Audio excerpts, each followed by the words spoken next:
This bill tries to define male and female as binary. You could not legislate binary sex any more than you could legislate that the earth is flat. Intersex people exist, trans people exist, and this bill doesn't change that. If you are forcing a trans child to go through puberty when they are trans, that is tantamount to torture. If you vote yes on this bill, and yes on these amendments, I hope the next time there's an invocation, when you bow your heads in prayer, you see the blood on your hands.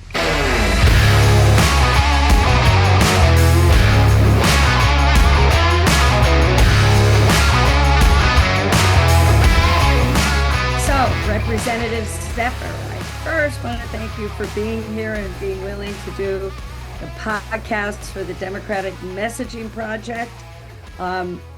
You have become one of my sheroes, of which I have a pantheon. I collect sheroes, but you're one of them. When you stood up to the whole of the Montana State Legislature, love the images. I loved how you connected with the media. I just loved your presence. Thank you so much for being here. Of course. This is amazing to get to be here and chat with you all. Oh, good. I give background to our audience. In April, Montana Republic, April of 2023, not April of 1957, 2023, Montana Republicans blocked you, Representative Zephyr, who had been elected to speak on the House floor.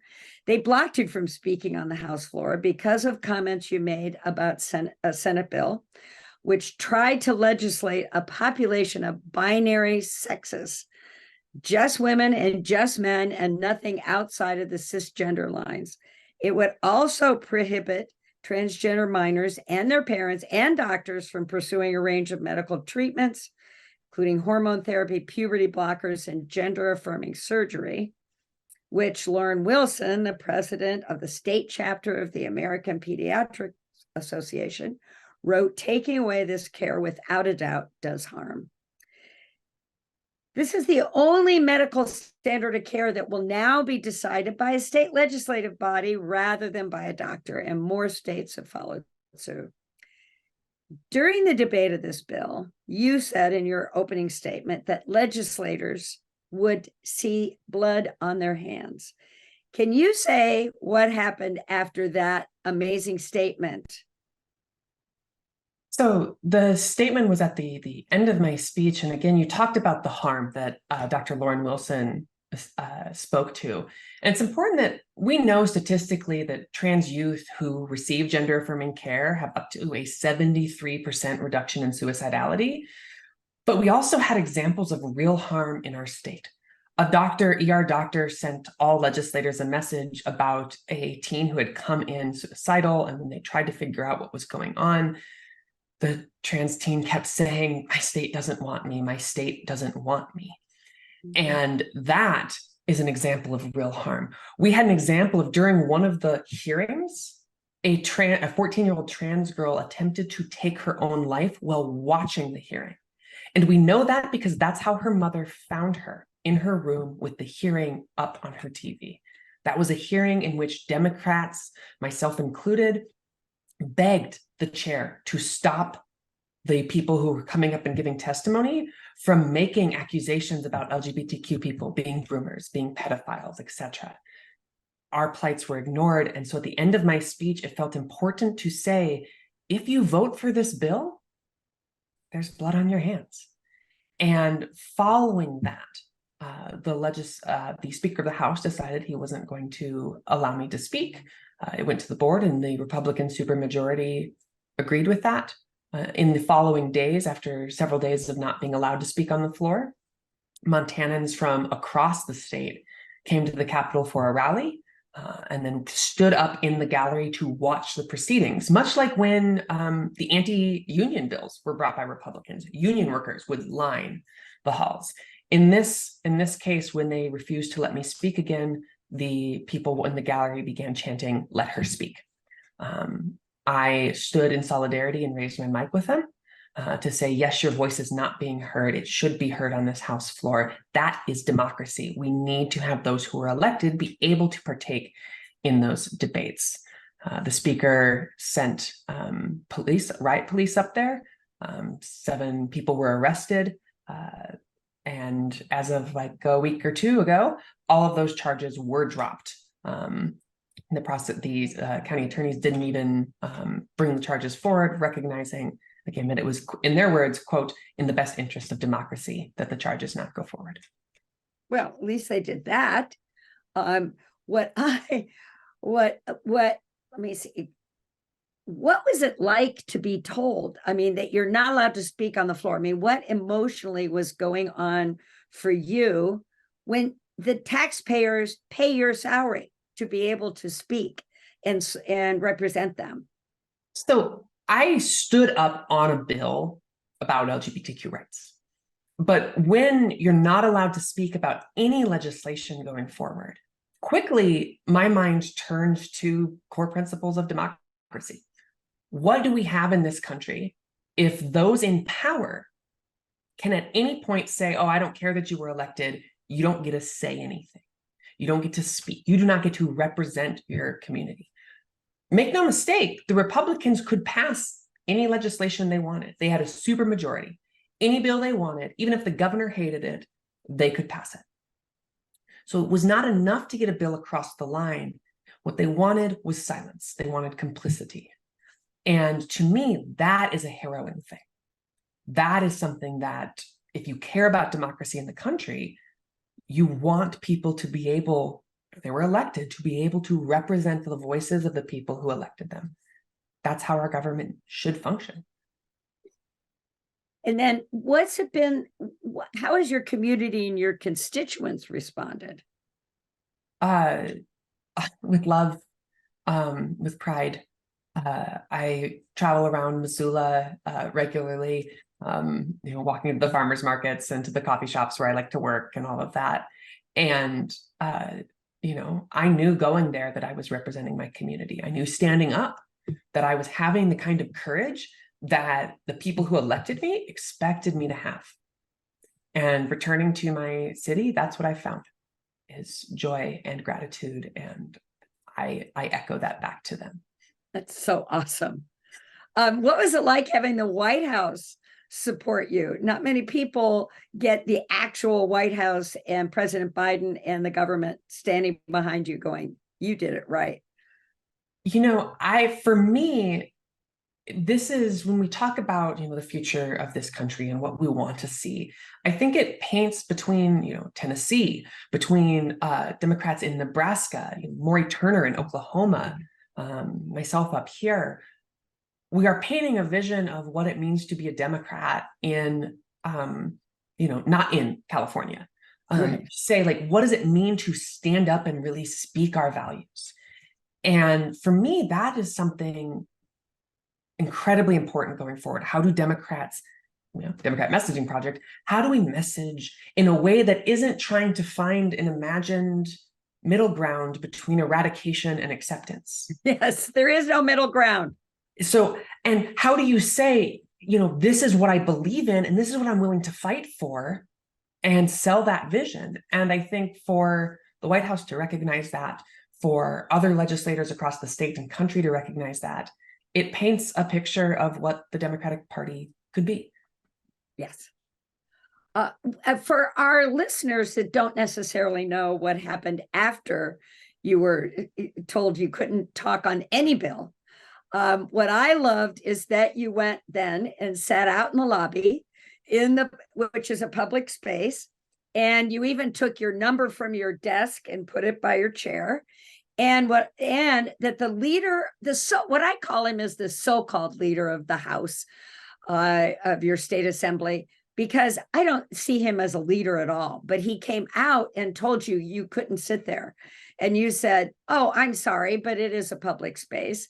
Then what I loved is the 5th grade move of, since most of the legislators are men, their wives, their sweet little wives, came and took up all the seats. So you couldn't sit there, made fun of you, teased you, all that kind of thing. It was such a 5th grade move. I mean, I haven't heard of that since 5th grade. Actually, I've been talking to some high school students, and they're all looking at me like, what? the grown-ups did that.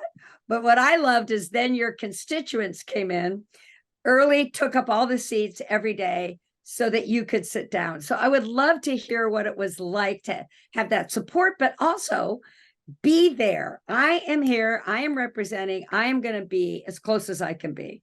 I think your last point is really what I want to focus on. You know, the Speaker of the House, I will not call him the so-called Speaker, but Speaker Begier, the motion was brought by Majority Leader Vinton, and it said you cannot be in the House gallery, the antechamber, or the main House floor itself.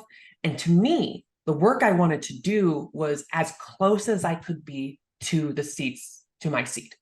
And that outside gallery area, or not gallery, that outside lobby area, which has like the snack bar and everything, is a place that is frequented by legislators regularly as they go in and out, get coffee, go, to their spaces and check in with a lobbyist in the hallway or whatnot. And to me, that was the best spot for me to do my work. I wasn't able to speak on the House, but I could catch a Republican coming out and I could say, hey, we've talked about this bill when it was in judiciary. Like, I just want to double check, like, where are we at on this? Because, I'm trying to kill a bad bill. Or go to a Democrat who's coming through and saying, hey, I'm obviously not going to be able to speak on this, but are we going to be able to get X, Y, and Z across? It's really important. I would be up there talking. Can someone come in and say that? That's not the representation my constituents elected me for, but it's the closest thing that I could get. So that hallway became important for me. When the Speaker came out, I wanted to clarify and said, my understanding is I can be here, like, get clarification. My minority leader stepped in and made sure that I was able to stay on that bench. And then when the Speaker's mother and other legislators' wives came and sat on the bench, for me, distraction. I wasn't going to let myself be distracted by that. I knew there was a standing spot in that same room. And I said, I'm a dance instructor, former athlete, like, I'm going to go up there and I'm going to stand. And I worked all day at that stand desk and I danced the day away. Oh, that must have driven them crazy. I don't know. I was busy working. This is why we need lawmakers like you. I just want to go over some of the egregiousness across the country. So our listeners know, lawmakers in 37 U.S. states have introduced 525 bills to restrict gender-affirming healthcare for trans and gender-expansive people this year, nearly 3 times as many as last year. Most target gender-affirming care for trans children under 18, but many now target adults as well. This is a new record, according to the ACLU, the American Civil Liberties Union, and twice the number of last year, where it was starting to really, bubble up. Education and healthcare related bills in particular are also flooding at unprecedented levels. There has been a heavy focus on regulating curriculum. I love that, regulating curriculum in public schools, which I call banning books and not allowing the truth about our past to be taught, including discussions of gender identity and sexuality. I say, let's not talk about sex with kids. Let's not talk about sexuality. And then we punish them when they're sexual. Anyway, the other law, so I wanted to give that as part of what's going on in the country. The other law passed in Montana, signed by the governor whose non-binary child begged him not to sign it, was the one that defined what sex meant. A woman is someone that had 2 X chromosomes and ovum at birth, and a man had Y chromosomes. What frightened me, and I wanted to ask you about this because I haven't heard it discussed, and I'm sure you've got an opinion, but what frightened me was buried in that law is who could not get married. There was a whole list, like an uncle can't marry his niece. I'm surprised that it didn't say people couldn't marry their dogs. What stuck out to me is that people of the same sex cannot get married in this bill that is now law. There currently is a federal law that supersedes this, but it seems to be a trigger law buried in the bill, waiting for the Supreme Court of the US to make federal same-sex marriage illegal, which Justice Thomas has said they plan to do. All of these seem to be a desire to control all people who are non-binary, queer, two-spirited, not to mention abortion and birth control bans to control women in general. Can you tell us this a lot, but can you tell us what your thoughts are about all of this, especially number 17 within that bill saying same-sex people cannot get married? Yeah, there's so much in that. And at some point I'd like to come back to healthcare for trans youth, what that looks like and what that means. Yeah. So pin in that. But this Senate Bill 458, which is the bill you're speaking of, it attempts to misdefine sex as exclusively binary. In my floor speech on that, I said you could not define sex as binary any more than you could legislate that the earth is flat. I loved that line. Intersex people exist. Trans, non-binary, two-spirit people exist. We have existed and we will continue to exist despite these laws. Now, interestingly, they recognize this a little bit because their definition of binary sex went through 3 versions in the bill as it went through committee. And they tried to make a version and the medical community came in and said, you are erasing basically everyone. And then they adjusted again. They said, you're still missing the mark completely. This doesn't work. And then they did it a 3rd time and the medical community said the same thing. And then they just plugged their ears and went forward. Now, that was the definition. Interestingly, the back half, it was like a 60-page long bill at 42 sections. And it was just a copy paste, here's our new definition. And then anywhere sex was mentioned, they went down the list and said, no. So one of those was the trigger law around marriage. So the outdated same-sex marriage ban, they just tacked on, something to make sure that trans people got hit in that. But then also, it had weird effects. Like there was a moment in the committee in which I asked the sponsor, hey, do you know what's going on in section 31 of your bill? And he sat and he read it. And it was silent for about 50 seconds of him not saying anything, me not saying anything. And finally he went, no, I don't know what that section does. And I said, well, I don't know what it does. Yeah, and I said, well, I read your bill and I'll tell you what it does. And what it actually did was it created a carve out. There is a section in our law that says you cannot sell stem cells or eggs to be used. So you can't take your eggs and use them for human cloning. And this created an exception that basically said, unless you're intersex. If you're intersex, you can do it, because they made it very specific to 2X chromosomes, women in their definition. Oh my God. There was that. There was something that put us in breach of an interstate compact with the Department of Corrections. There was a section that made it so that there was a risk where a prosecutor who was feeling particularly evil could argue that sex crimes against children who weren't in this binary could be ignored, that there could be a loophole for them. It was a egregiously ill-crafted bill.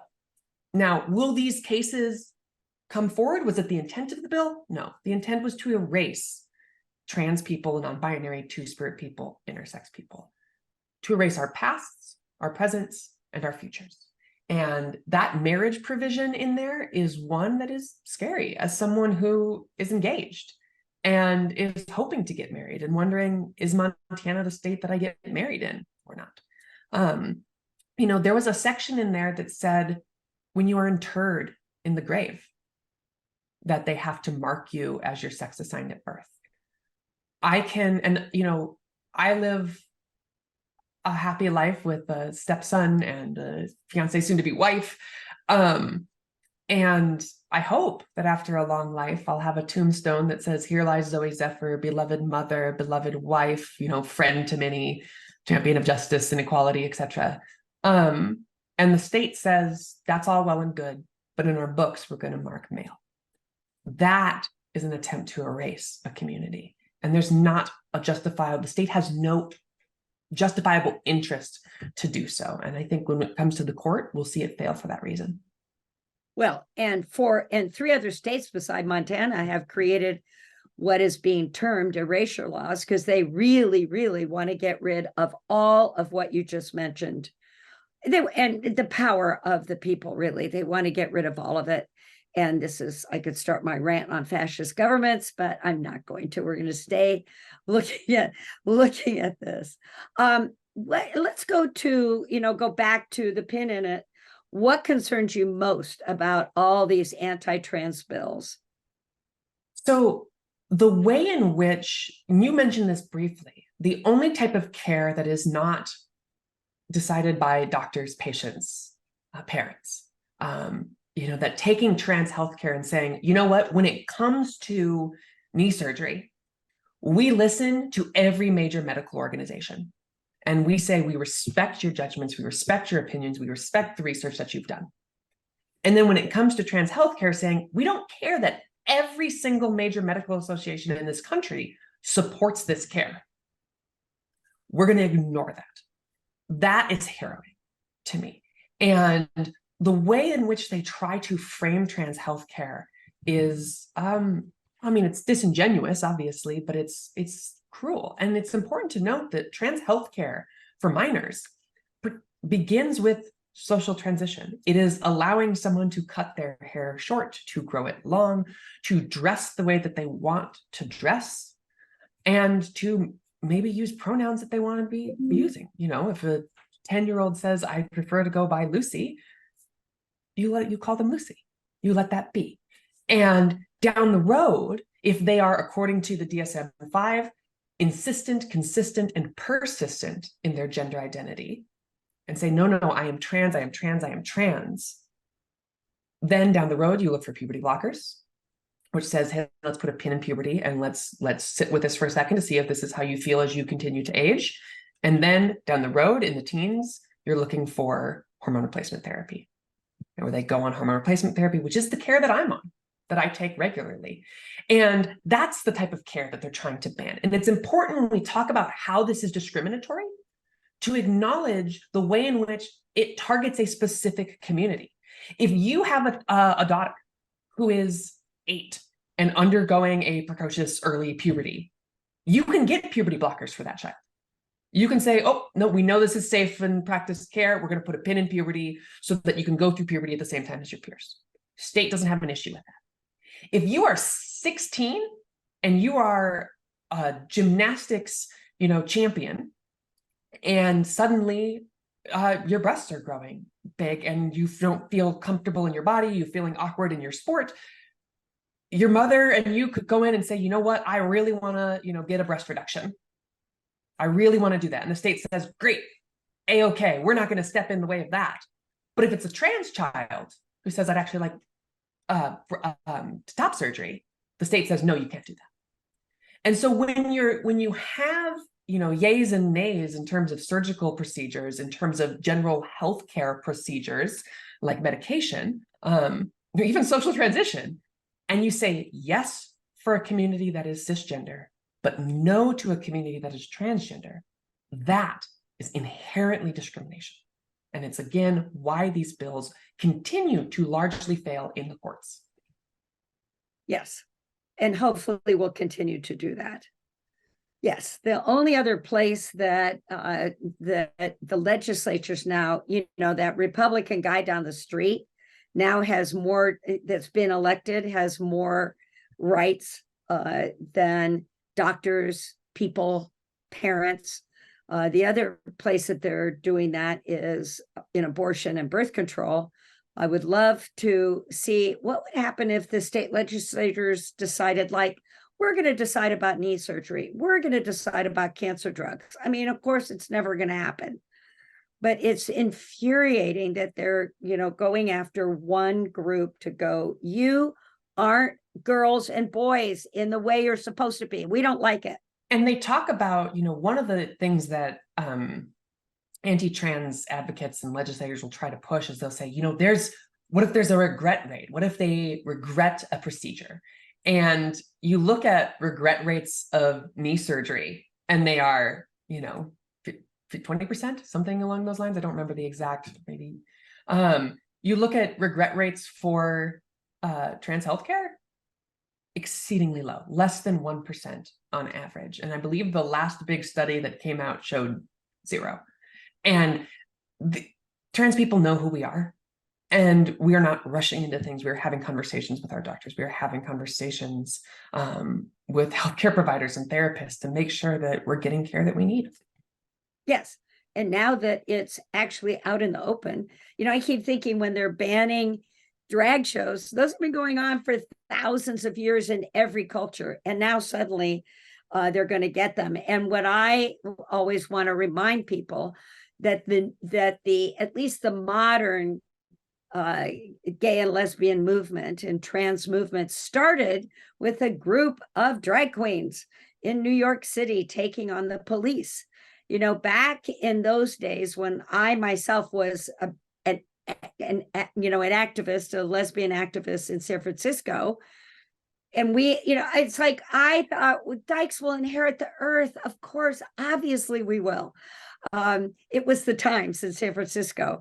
And it's so disturbing to see what's happened now. It's like, and I say that trans, non-binary, lesbians, and gay people have to inherit the earth or it will be destroyed. So I actually want to pull to a slightly different conversation. And that conversation is, you talk about drag queens and the bills targeting that community. Talk about abortion care and bills trying to limit or prohibit that. One of the things that's really interesting is when legislators talk about this legislation, they will say, I just want to talk about this particular type of abortion care, D&E. I just want to talk about D&E abortions. That's all this bill is about. I just want to talk about this one book that has 3 pages in it that I don't like. That's the book that I really, it's just about this, or it's just about this narrow scope. Every time they get one of those bills through, there's a new narrow scope that they want to look at. But it's important to note that the people who support these bills aren't having conversations about that narrow scope. A person who comes out and says, I don't want to see trans people in sports at all, aren't having a narrow conversation about, should trans people have to go through HRT before participating at a certain level, They're getting angry when Kim Petras is on the cover of Sports Illustrated and ripping it off the shelves. They're tearing down Targets when they see a pride parade. When abortion access is coming up, they're not saying, X, Y, and Z is acceptable. They are going all out. It is a rage that does not have an end. And that is why it's so important in the legislatures when we see bills that try to present themselves as narrowly targeted, that we call them out for what they are. Attempts at eradication, attempts at utter control of a population. Yes. No, I so appreciate you making that point about all of this, because it's all part of your censors caucus that you're in, talking when you mentioned Maury Turner from Oklahoma, the Justins from Tennessee, who, by the way, Justin Jones and Justin Pearson, for those that are listening that don't know, they were 2 Black young men that were kicked out of the Tennessee legislature because they wanted to talk about gun laws. And Maury Turner was kicked out for similar reasons, and she is a non-binary person from Oklahoma.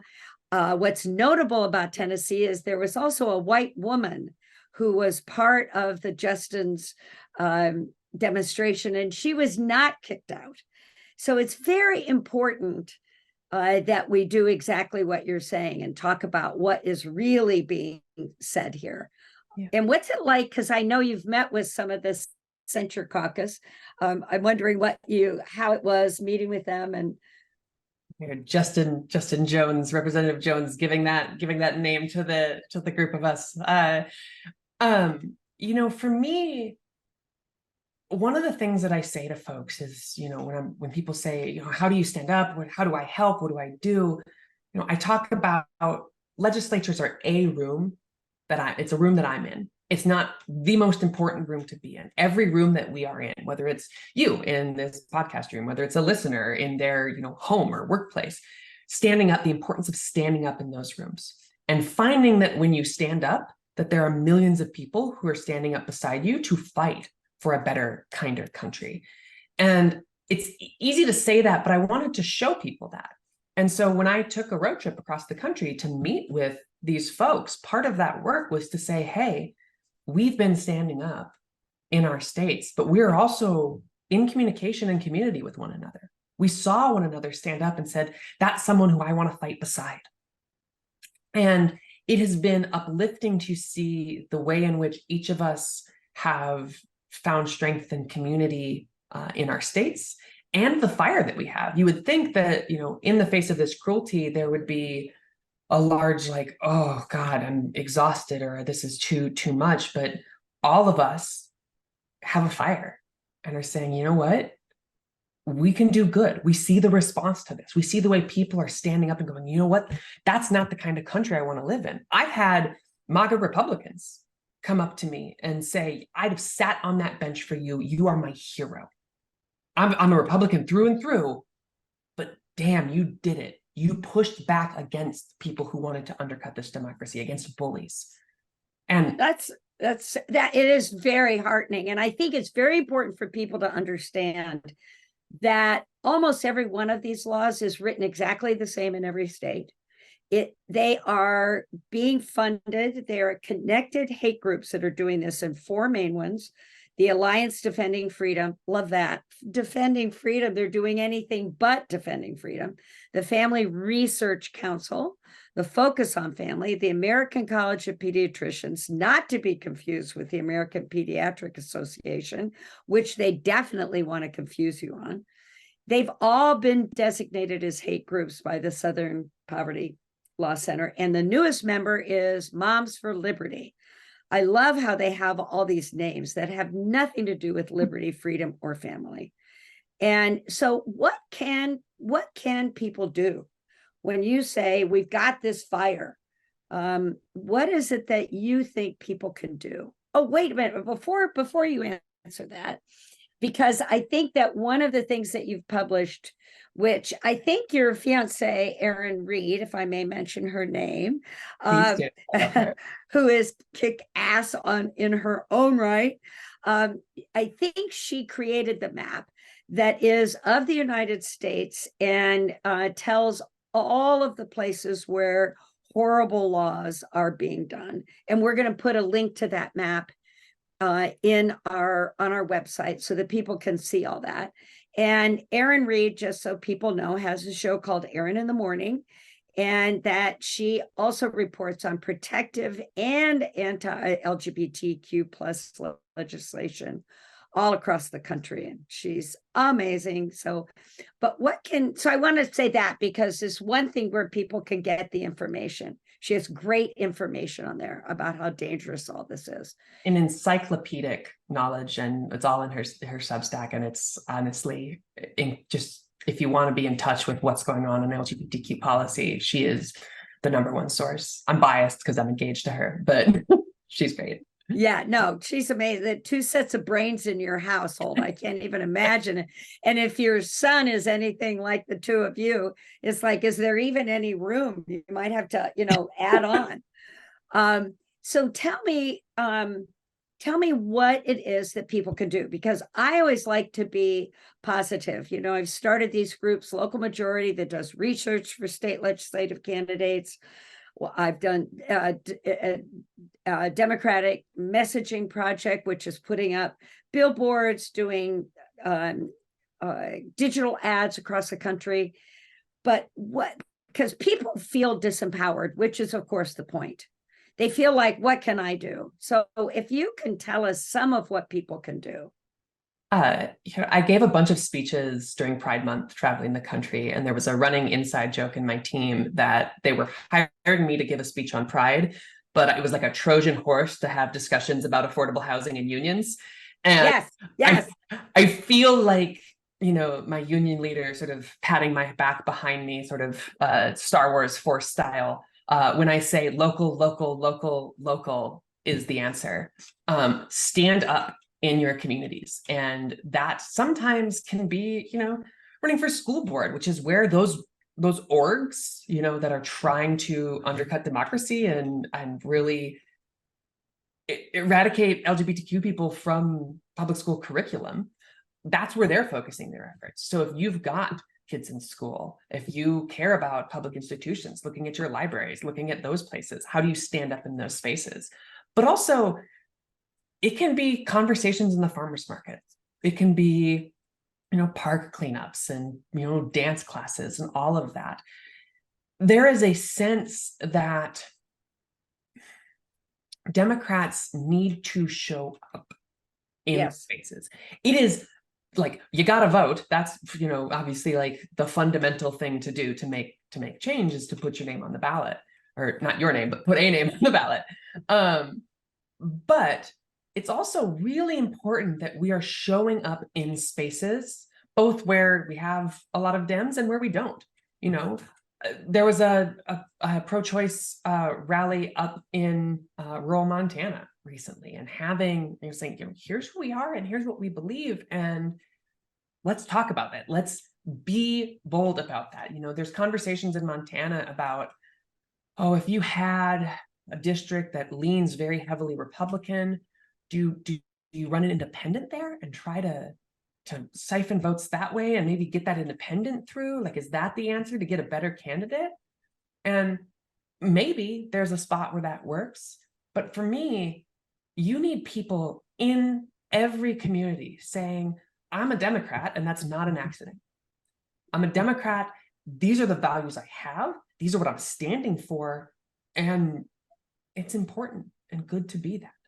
And being able to be present consistently in every area of our community, not necessarily coming in politically, bang, bang, bang, bang, bang, here's what I believe in, but being the person who shows up at the park cleanups, being the person who is bubbly and fun and having conversations at your local community events. Those make a difference. Those help move the needle. Every conversation does.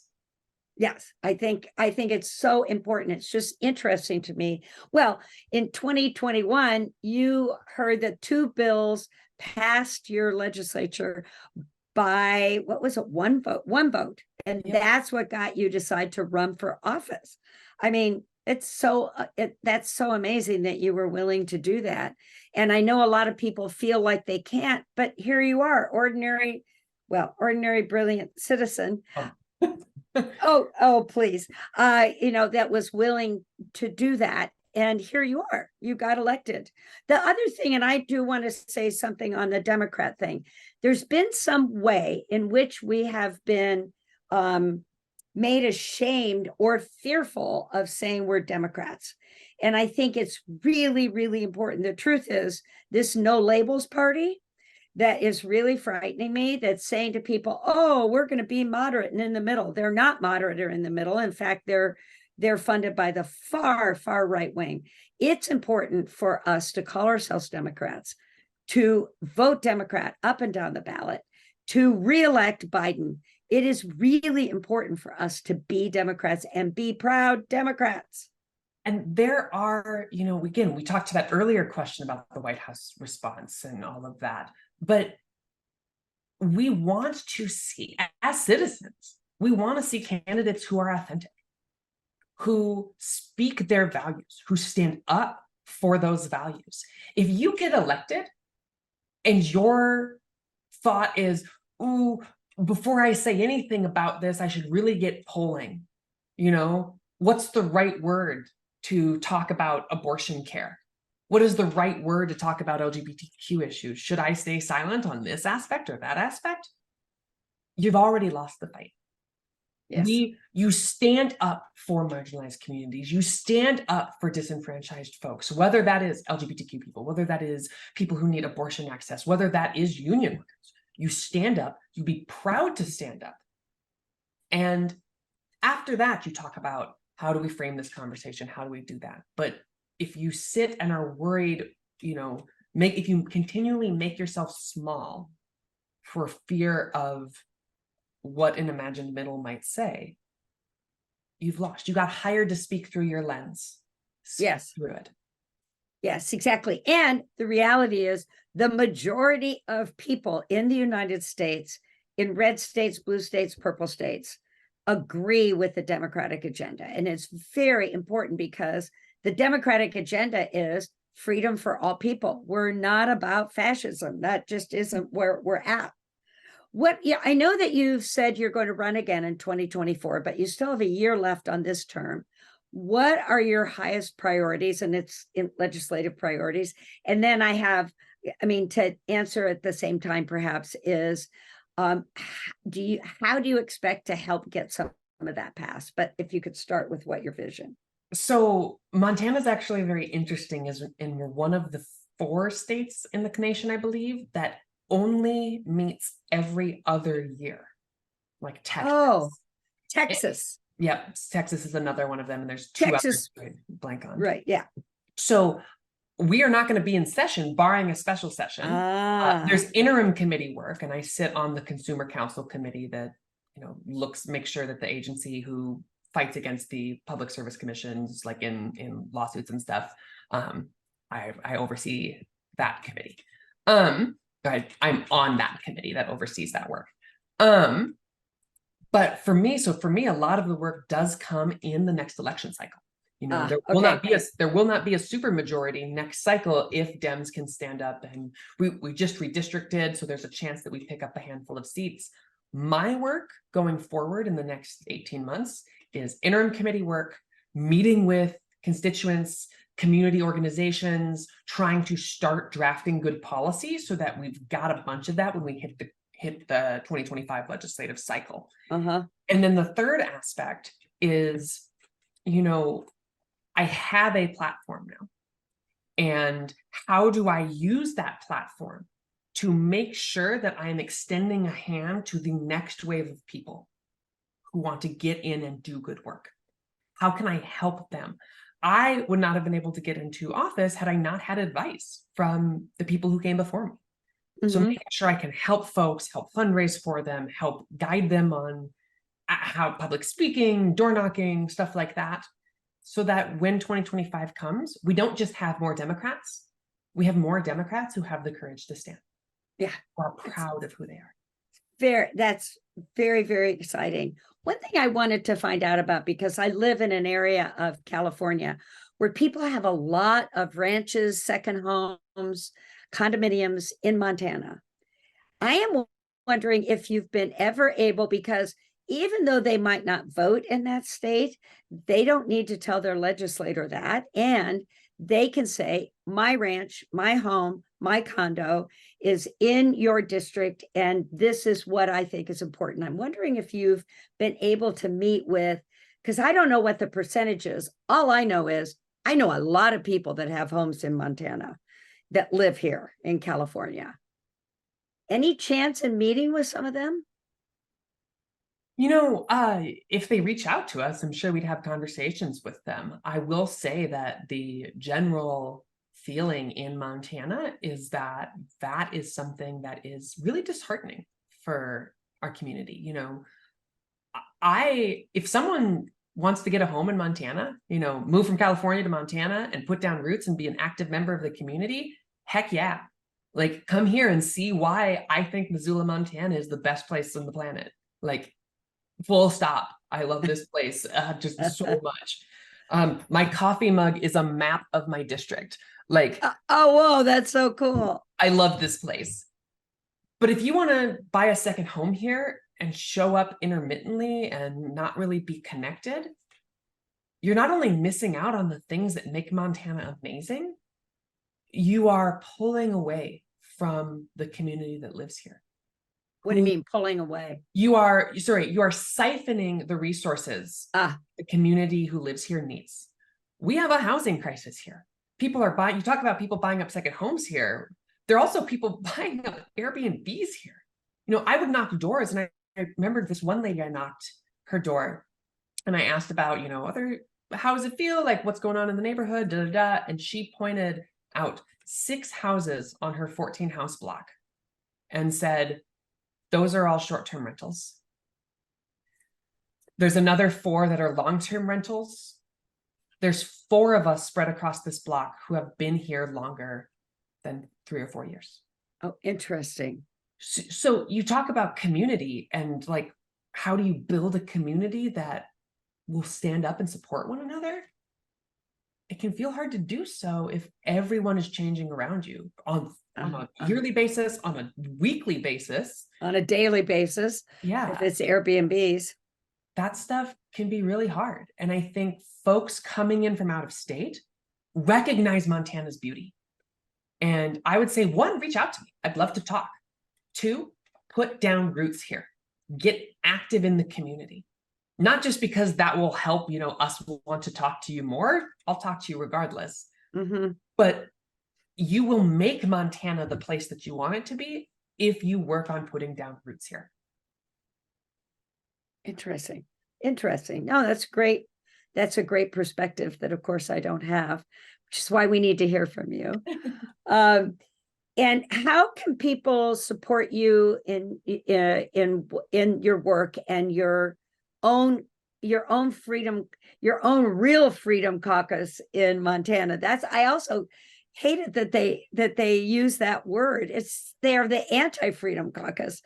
But how can people support you? And we'll have links to donate to you, Representative Zephyr, and to whatever it is that you'd like us to know about, that we would love to put links on our website. Yeah, you go to my website. You can see sort of what I stand for, what I do. There should be an overhaul to that coming in the next month or two as I move towards reelection in 2024.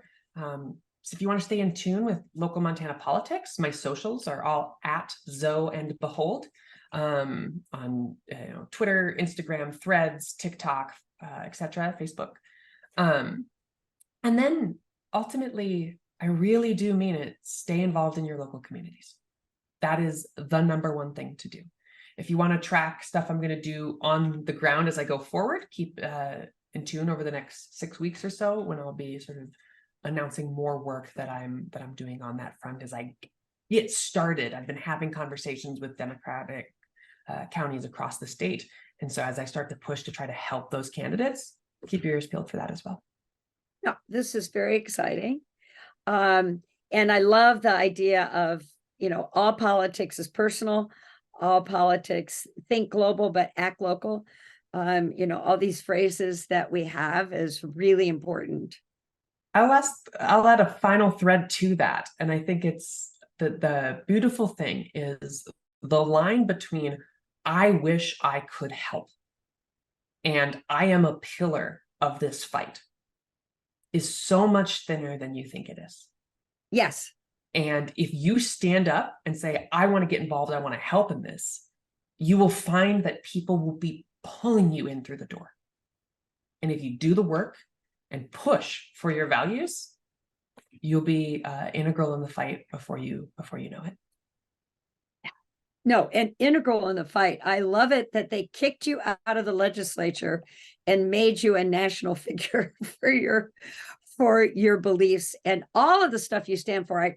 We don't have time to go into all of it, but the housing, the unions, and we have to mention that on the day that we're doing this, the UAW has gone out on strike for the first time, I think, ever, and against the three big automakers for the disparate treatment of the people who actually make the cars and the people who hobnob with politicians such as yourself at the top.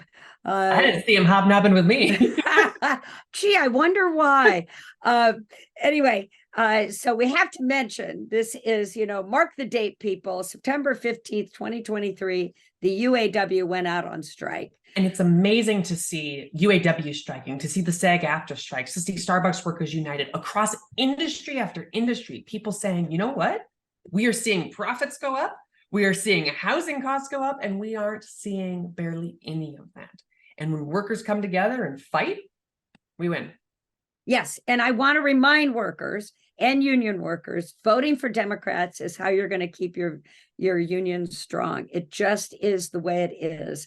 And I know that there's been a topsy-turvy kind of thing about union workers, working class people voting Republicans because of these culture issues. And I just want to say, please, please, please believe what you know is true, not what you think might be true in the future. We've had a dozen or 2 dozen anti-union bills brought before the state of Montana in the past decade. All of them, every single one of them, brought by Republicans. Yes. And I know you might feel, those of you out here listening to that, might feel, well, I've got something more in common with Republicans about whatever the cultural issues are. They're only throwing that at you because they want to get rid of your unions. And so I love it that there is a resurgence. Before we go, is there anything else that you would like to share about anything with our audience, including if you want to say anything about Erin? I'm very nosy. I'm a nosy lesbian. So, what I will say, and actually Erin's a great place to end. Erin and I got engaged 4 days after the session ended. And for me, it's important to recognize that laws can do many things. They can make us scared. They can make people feel like they need to leave the states that they call home. They can limit what happens in schools. They cannot take away the love we have for ourselves and the love we have for one another. And that is something that, regardless of the issues that we're fighting for, it's important to recognize that each of us is fighting, at least on my side over here, with love in our hearts. And I hope y'all have that in yours as well. And I hope y'all join me in the fight. Yes, thank you very much. Thank you for spending time with us, Representative Zephyr. It's really exciting to spend this time with you. And you remain, and it makes even more. I'm going to get a little teary. She wrote. Much love. Thank you so much for having me. Thank you. It was a pleasure.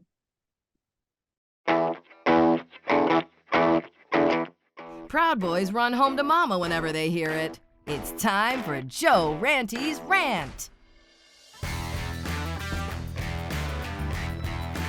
Let me say that Joe Ranty, my alias, often rants about the topic of fascism in our country.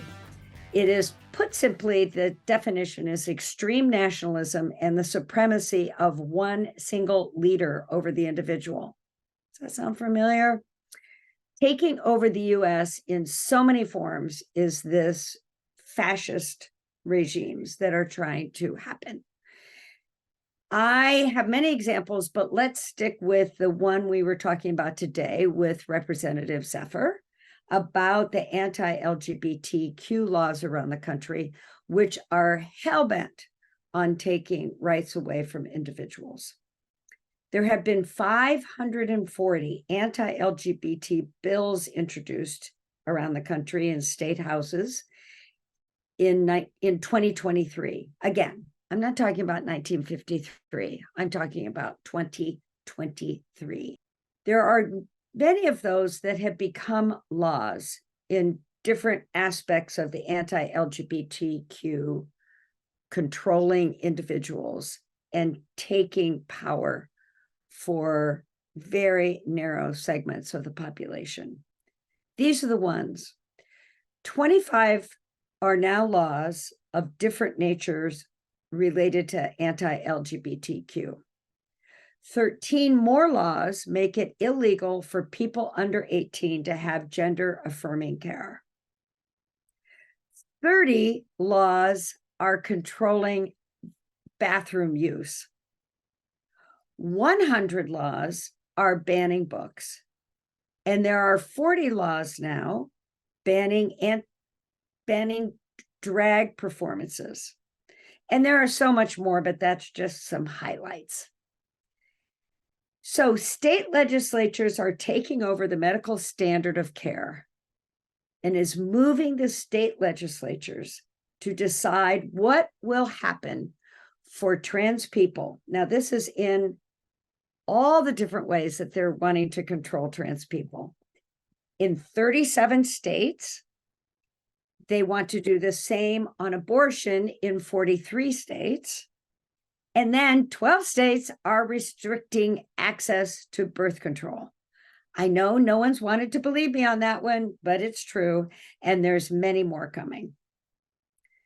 Oddly, all of this legislation of deciding what is medical standard of care is for genitals. Isn't that odd? The people who don't want you to talk about or celebrate sex, they don't want to teach it in schools, they don't want anyone speaking about it, they shame women for being sexual. Those people are obsessed with your genitals. Suddenly, your elected Republican guy down the street is now more powerful when it comes to your health care than your doctor or yourself. Imagine if the state legislatures decided whether cancer drugs were legal. Imagine what would happen. The other piece of this that is extremely frightening, in my opinion, are the so-called erasure laws. These have been passed, as we just heard from Representative Zephyr, in Montana, Tennessee, Kansas, and North Dakota. These laws overtly want to eliminate transgender and gender diverse people from all aspects of society, starting in grade school and going to the grave. In fact, we just heard from Representative Zephyr, a new one that I didn't know, that there are states that, and Montana's included in theirs, that have on the books that if you have a gravestone, you have to be registered in the ground as the gender you were assigned at birth. It just never stops. These anti-trans laws around the country are being created largely by 4 connected, well-funded hate groups. Alliance Defending Freedom. Ha, ha, ha, ha. Freedom is the exact opposite of freedom. Anyway, I digress. I rant. The Family Research Council. Focus on the Family. I love how they like to have family in there, like that's what makes it nice and sweet and wonderful, and you should vote for them. The American College of Pediatricians, not to be confused with the American Pediatric Association. Of course, they want you to be confused. But the American College of Pediatricians is a far-right group that does not take into consideration any of the large medical groups saying that gender-affirming care is crucial. These have all been designated as hate groups by the Southern Poverty Law Center that keeps track of such things. The newest member of the hate groups that they've listed is Moms for Liberty. I know you've heard about them a lot lately. And when we hear about groups that much so quickly, you know that they are extremely well-funded. There are 3 main areas that are impacted by the anti-trans laws: medical intervention for youth under 18, and then increasingly for adults. All of this causes increased distress, suicidal ideation, and self-harm in people who are then denied their health care. Also, this is the one that is completely mind-blowing. Forced outings, it's actually called that, where children that are in school, if they use pronouns that are different than the ones that they were assigned at birth, or if they use names for themselves that are of the opposite sex, the teacher or the school personnel have to report this within 3 days. 3 days. To their parents or guardians. There are many transgender youth that are not safe in their schools, in their homes. Well, clearly, many places they're not safe in their schools either anymore. And so outing them kind of willy-nilly because some 5th grader called themselves a girl or a boy when that's not how they present, is a dangerous situation for them. The other 3rd area that these cover are athlete bans, that you have to play the sport again in the group that you were assigned at birth. There is not an epidemic of transgender girls taking over girls' sports teams. There just aren't. The vast majority of girl athlete winners are also cisgender, or for those of you who don't know that term, a gender that you identify with and you also present to the outside world. So what can we do? I don't like to just have all the bad news and, oh my God, let's wring hands and let's whine about it and let's be so scared. I say, let's not agonize, let's organize. Give your energy, time, money, and action to stopping this extremism in your states and then helping other states stop it in theirs. We have to elect Democrats. There is literally only groups of Republicans that are doing this. Every once in a while, I have to say, every once in a while, there's a Democrat that votes on all these issues with the Republicans, but it is not the majority.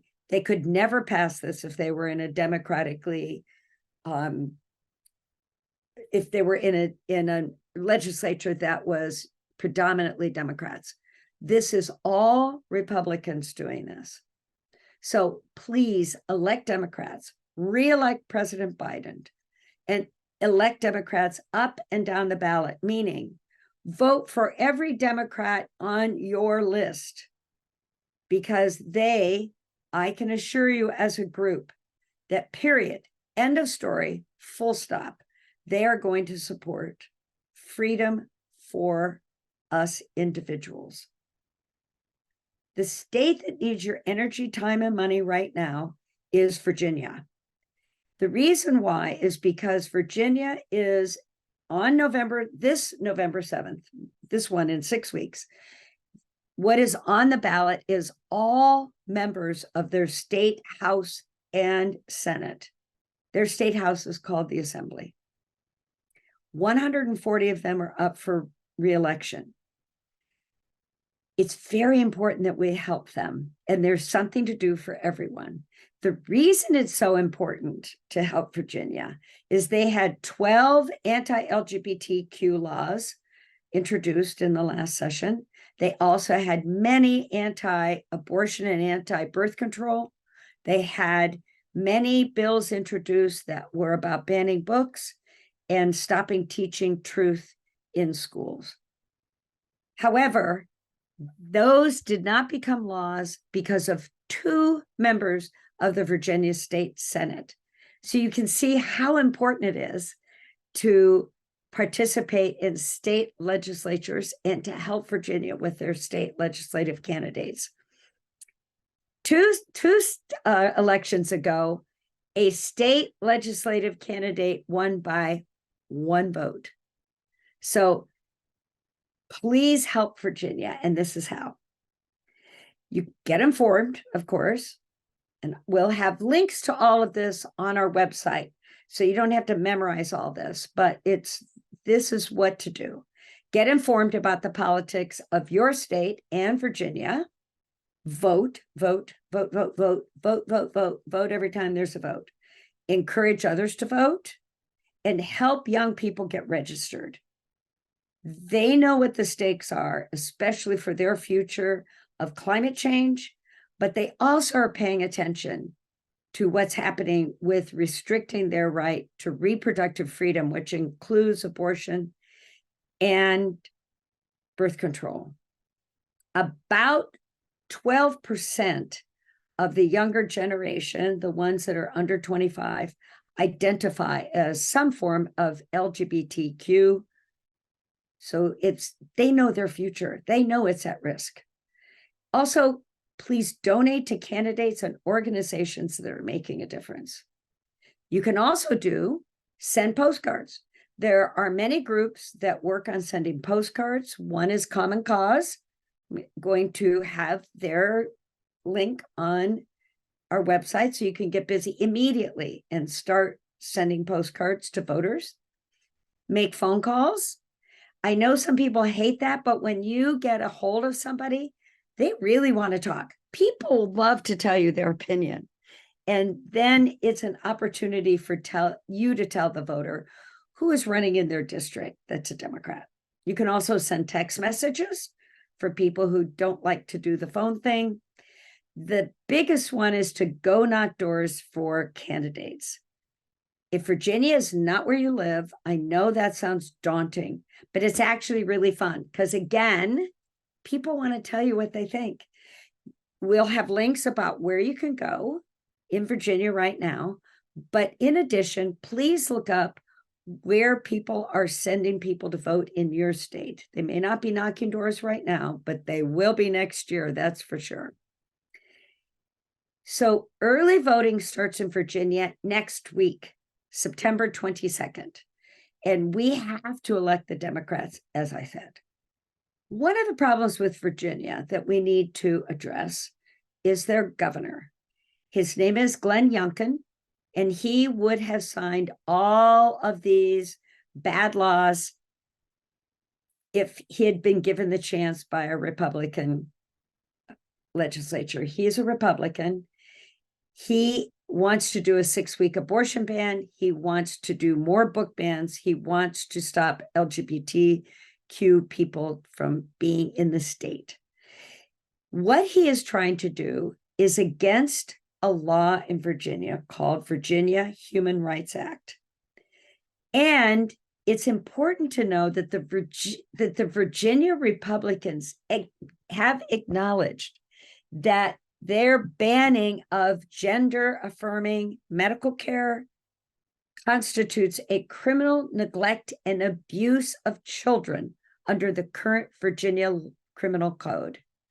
So we want to keep that criminal code alive and well. Democrats support it, and it provides anti-LGBTQ discrimination in every area of Virginia. So Democrats support a thriving economy, which is better under state laws when the state is inclusive. Democrats support a women's right to choose their own path. Imagine trusting women with their own bodies and their own choices about when and or if to have a baby and to use birth control. And so you can help save Virginia, even if you don't live there.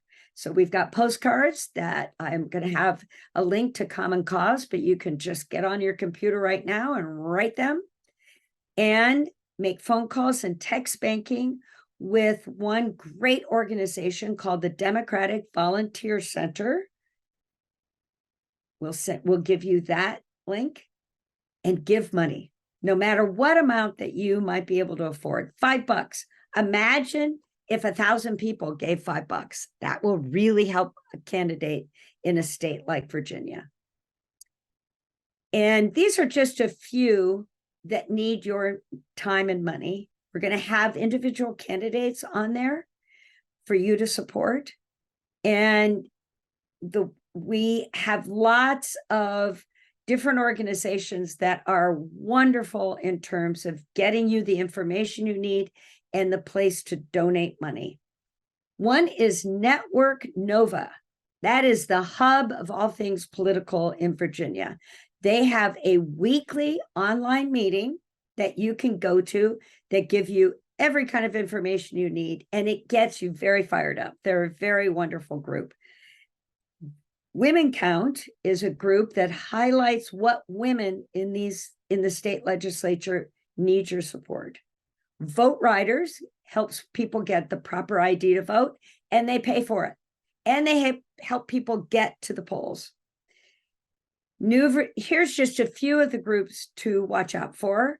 New Virginia Majority, the Human Rights Campaign, Moms Demand Action, Sister District, which is, by the way, in every part of the country. You can get it in your own hometown, and they help out-of-state candidates when their state is not needing the help right now.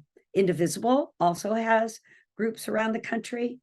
Then Emily's List, Planned Parenthood, and various unions organize people to actually go around and knock doors, as do the individual candidates. If you find one that you love, please consider going one of these next 6 weeks for part of it, all of it, and knock doors for these candidates. We can win Virginia, but it takes your time, energy, and money to do it. Thank you so much. Joanne Ranty is getting off now. And thank you very much for tuning in and being willing to join to save the democracy from fascism. Jo Ranty, signing off.